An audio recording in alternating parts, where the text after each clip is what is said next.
C'est une tradition séculaire qui lance chaque année les festivités.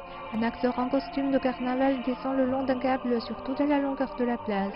Cette année, l'honneur est revenu à Elisa Costantini, 19 ans, de l'île de Burano dans le lagon vénitien.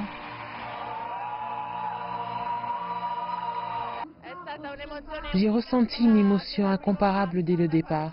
Quand je suis montée, je le referais 100 fois si je pouvais. Cette tradition qui s'appelait à l'origine le vol du Turc remonte au XVIe siècle à l'époque de la République de Venise. À cette époque, un acrobate turc marchait sur une corde raide se prolongeant jusqu'en haut de la tour. Le son des applaudissements du public, c'est toujours une expérience émotionnelle. Je viens depuis plus de 20 ans, pas seulement cette année. Chaque année, je dis que je n'irai pas, mais à chaque fois, je n'arrive pas à résister.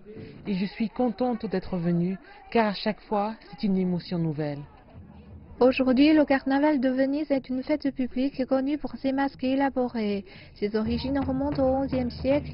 La noblesse de toute l'Europe venait pour assister à des bals somptueux et à des banquets extravagants. Il est possible de se procurer un masque pour quelques euros. Il y a aussi de grands costumes confectionnés par des créateurs et qui coûtent des milliers d'euros. Un autre moment fort de l'ouverture, c'est l'entrée des 12 Maries.